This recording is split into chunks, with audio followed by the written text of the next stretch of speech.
What if everything you've been told about love is a lie? From our earliest memories, we're surrounded by idealized images of love. Fairy tales, romantic comedies, music lyrics, they all whisper the same message, that love is the highest human experience, that there's someone out there who will complete you, fix you, and make life meaningful. We are told to search endlessly for this one true connection, this magical feeling that promises to last forever. But Friedrich Nietzsche, one of the most radical and misunderstood philosophers in history, saw through this illusion. To him, the mainstream idea of love wasn't just naive, it was dangerous. In his sharp, often shocking writings, Nietzsche peeled back the romantic layers and revealed love not as salvation, but often as slavery. He believed love is not an unconditional gift, but a complex interplay of power, ego, desire, and illusion. This video isn't about comfort. It's not here to make you feel good about your current relationship or the one you dream about. It's about waking up, because Nietzsche didn't write to reassure the masses. He wrote to provoke, to challenge, and ultimately to liberate. Nietzsche once said, "We love life not because we are used to living, but because we are used to loving." But this love, he argued, is rarely pure. It's filled with expectation, projection, and the desperate fear of being alone. We fall in love, not with the other person, but with an image we've created of them. When that image breaks, so does the illusion. And often, so does the relationship. So what exactly is this illusion of love that Nietzsche despised? Why did he believe most relationships are rooted in lies, control, and emotional dependency? And more importantly, how can understanding his perspective help us live more honestly, more courageously, and more free? This video is a philosophical journey, not through textbook theory, but through raw emotional truths. We will explore how love often becomes a power struggle, how it disguises itself in the language of devotion, and how society trains us to chase it as a form of emotional consumerism. We'll talk about heartbreak, loneliness, obsession, and the myth of soulmates, not to destroy the concept of love, but to rebuild it on a foundation of truth. Nietzsche didn't hate love, but he hated how we abuse the idea of it. He saw how people use love to escape themselves, to distract from their own emptiness. He believed that only those who are truly independent, spiritually, emotionally, intellectually, can love in a way that isn't toxic or delusional. So if you've ever felt broken by love, if you've ever questioned your worth because someone left, if you've ever been afraid to be alone, or if you've sensed that the love you're chasing is somehow hollow, fake, or performative, then you're exactly where you need to be. In the next few chapters, we'll dive into Nietzsche's most brutal truths about love and relationships. We'll break down why eternal love is a myth, how most of us use love as emotional currency, and what it really means to become the kind of person who doesn't need love to feel whole. This won't be easy, but it might just be the most honest conversation you've ever had about love. Welcome to The Illusion of Love, Nietzsche's truth about relationships. Forever. It's a word we hear in every love song, every wedding vow, every fantasy about what love should be. But Friedrich Nietzsche, sharp and fearless, asks, why do we even crave permanence in love? Why do we believe that real love must last forever, when everything else in life is in constant motion? Our bodies, our beliefs, our desires, even our identities. Nietzsche believed that the idea of eternal love is not a reflection of reality. It's a symptom of fear. Fear of change. Fear of loneliness. Fear of death. And so we cling to the fantasy that someone, somewhere, can offer us permanent emotional security. But this illusion, he argued, is precisely what makes love rot. In Nietzsche's words, it is not the lack of love, but the lack of friendship that makes unhappy marriages. Why? Because we approach love as if it's a possession, a static thing. We don't want a partner who changes, evolves, or becomes someone else. We want them to be what we need them to be, forever. But people are not statues. They are not designed to remain who they were when you first met them. Nietzsche understood that to demand eternal love is to demand emotional slavery. It's asking someone to freeze themselves in time for your comfort. And yet that's exactly what society teaches us to expect. Romantic love, as sold to us, is transactional. I will give you my loyalty, my time, my body, as long as you never change, never disappoint me, never stop giving me what I need. It's not love, it's a contract built on fear, control, and emotional dependence. Nietzsche called this kind of love a kind of war, where each partner tries to gain advantage, power, and control over the other, while pretending it's all about devotion.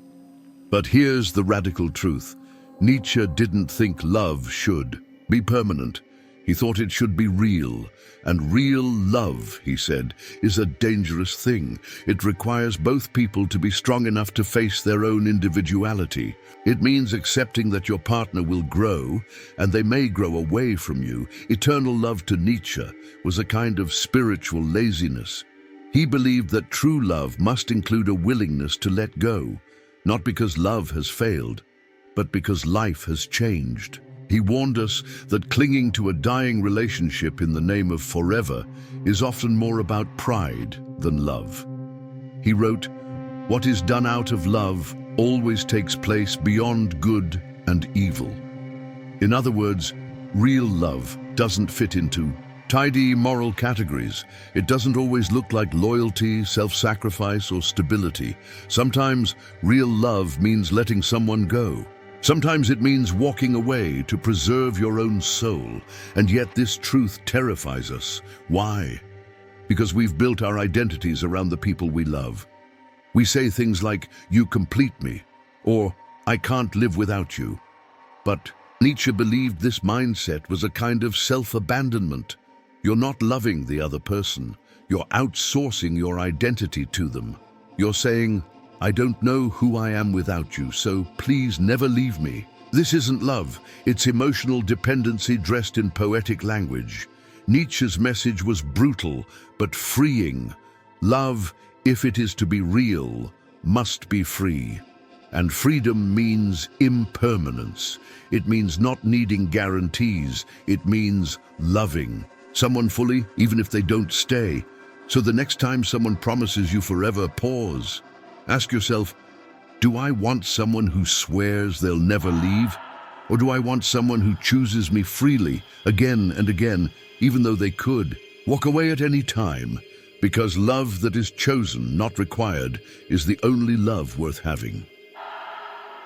Nietzsche's philosophy is deeply intertwined with the concept of the will to power, which suggests that every living being is driven by an intrinsic desire to assert and expand its influence in the world. This desire is not merely for survival or pleasure, but for domination, the force that shapes existence itself. In the context of love, Nietzsche challenges the conventional notion that love is about mutual sacrifice, harmony, or pure affection. Instead, he sees love as an arena where power dynamics play out. Love, in Nietzschean terms, is rarely the idyllic union we imagine. It is often a battlefield, a struggle for dominance, control, and the assertion of the self.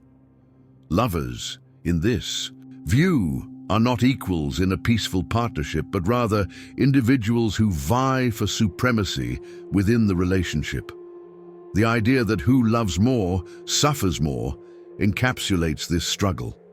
When we love deeply, we often expose ourselves to vulnerability, and in doing so, we risk losing our autonomy. To love is to invest emotionally, to give a part of oneself away. In this sense, love can feel like a transaction, a power play where one partner may seek to hold more sway over the other, knowingly or unknowingly. This power struggle is often invisible to those involved. Many believe that love should be selfless, But Nietzsche would argue that the real motive behind love is not self-sacrifice, but the desire to assert one's own power. We might believe we are loving unconditionally, but beneath the surface, we are often motivated by the need to control or shape the other person in a way that serves our own desires. In modern relationships, especially in the era of social media, this power struggle is amplified. The need to present a perfect, idealized image of love has become a form of emotional dominance. Partners may seek validation through their relationships, using love as a way to gain status or approval from others. Social media platforms, with their constant display of curated affection, create a marketplace of emotions where love becomes performative, a currency of likes, shares, and comments. In this marketplace, love can feel transactional, an exchange of power rather than an authentic connection.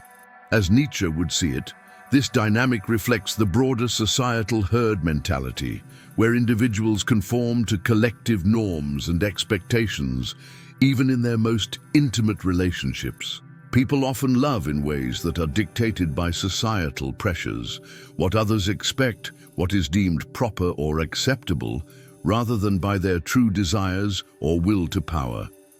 In this sense, love becomes another arena where the individual struggles to assert their will amidst the constraints of societal expectations. Nietzsche's exploration of love as a power struggle invites us to reconsider our approach to relationships. Are we truly loving for the sake of love itself, or are we, in some ways, using love to assert our power over another person, to meet our own emotional needs or desires for control? Nietzsche's challenge here is to examine whether our love is authentic or whether it is influenced by the underlying drive for power, dominance, and self-preservation. In Nietzsche's worldview, society is full of mechanisms designed to suppress individuality in favor of collective norms and values. He referred to this as the herd mentality, where people follow the expectations of others rather than their own authentic desires. This idea extends into the realm of relationships, where love and emotional connection can sometimes be reduced to mere transactions. In modern society, love is often marketed and commodified. The rise of online dating platforms, social media, and love gurus has turned what should be a deeply personal and unique experience into a product to be bought, sold, and consumed. The concept of the emotional marketplace refers to the idea that people often approach relationships as transactions, evaluating potential partners based on social status, appearance, or material wealth rather than emotional depth or mutual understanding. In the age of social media, the emotional marketplace is on full display. Relationships are constantly curated and broadcasted for the public eye, creating a facade of perfection. People feel pressured to present idealized versions of their relationships, showcasing their love for the world to see, often for validation and approval.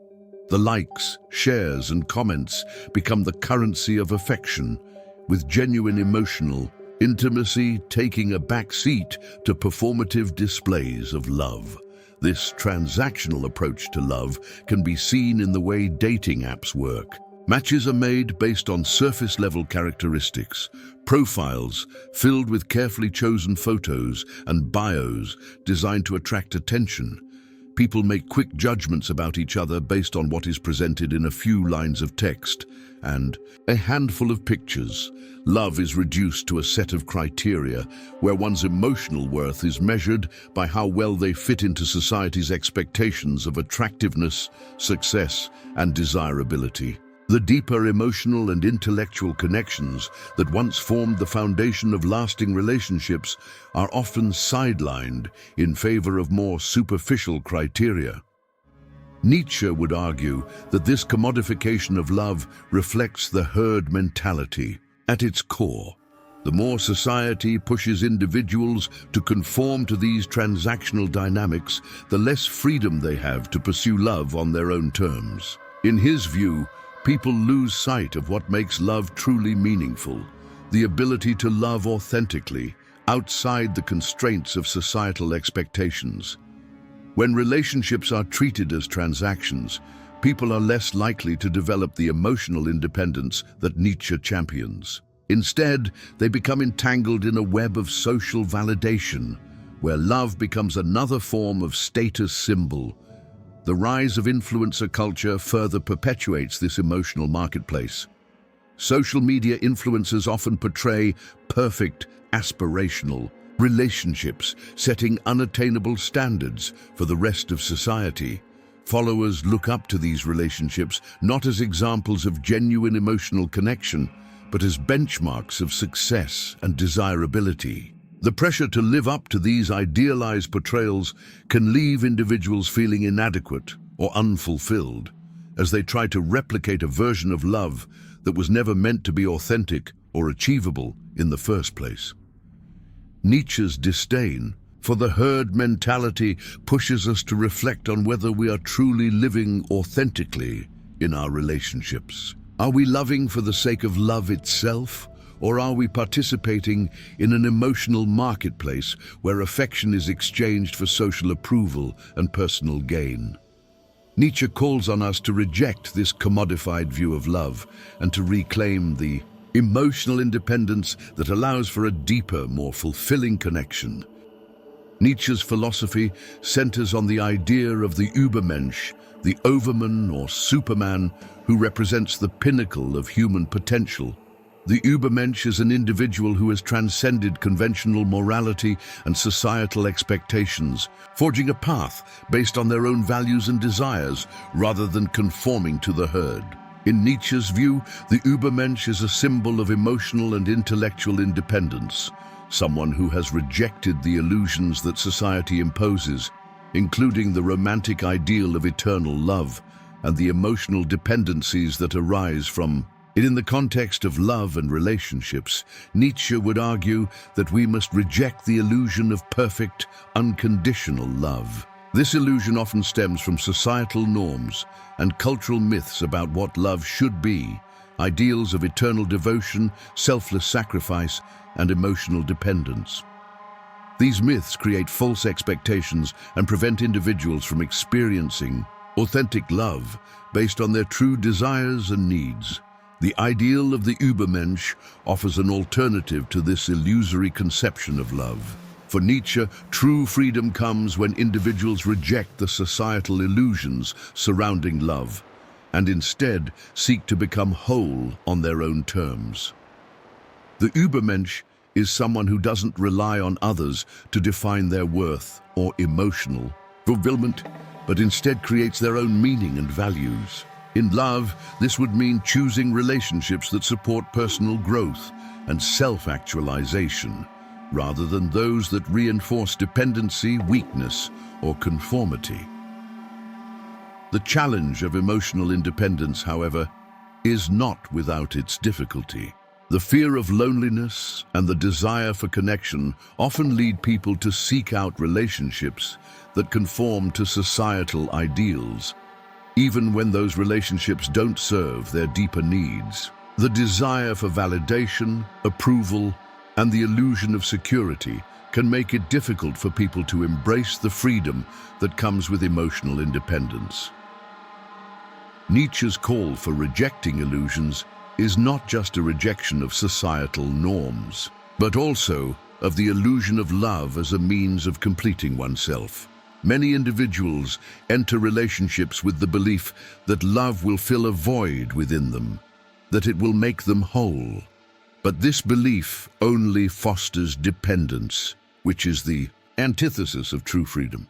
True love, according to Nietzsche, can only exist when individuals come together as whole, independent beings, not as two halves trying to complete each other.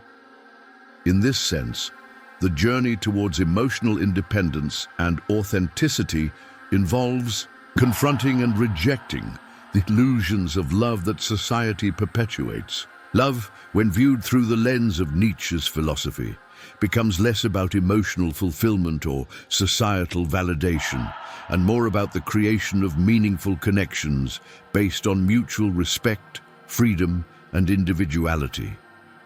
Ultimately, Nietzsche's vision for love is one of mutual empowerment between independent individuals, each striving to become their highest self. Relationships are no longer a means of filling emotional gaps, but a space for two individuals to explore and expand their own potential, free from the constraints of illusions and societal expectations.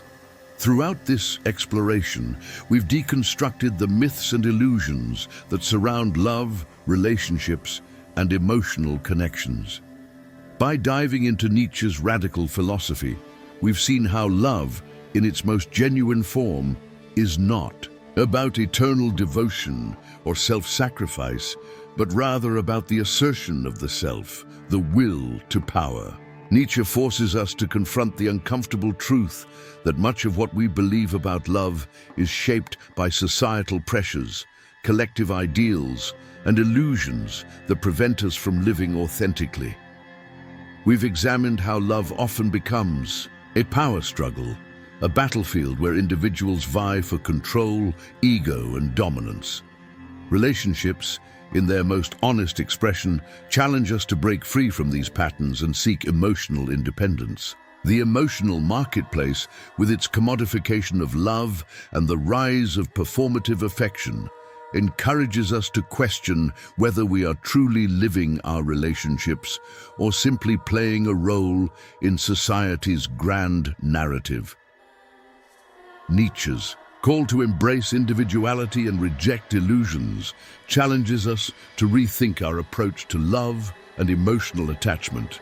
Love, in its purest form, must come from a place of authenticity, not from societal expectations or the pursuit of validation. True freedom lies in rejecting the ideals that bind us and embracing relationships that allow us to grow and become our highest selves. So, as we conclude this journey through Nietzsche's philosophy, the question remains: are we willing to look beyond the illusions of love and relationships? Are we prepared to face the uncomfortable truth that love is not about finding someone to complete us, but about choosing to come together with others as whole, independent beings? Nietzsche's legacy is a call to live authentically and courageously. It's a challenge to reject the herd mentality and the illusions that society constructs around us. It's an invitation to become the Übermensch, to step into the fullness of our potential and create relationships that reflect our true values, not the superficial ideals imposed upon us. The road to emotional independence is not an easy one. It requires us to confront our deepest fears and desires, to embrace vulnerability, and to reject the comforting myths that have shaped our understanding of love. But it also offers the potential for a richer, more authentic experience of love, one that is free from the chains of societal expectations, and one that empowers us to live as our truest selves. As Nietzsche himself wrote, "Become who you are." The challenge is yours to accept. If this made you think, don't forget to subscribe, like, and share this with someone who needs to hear it.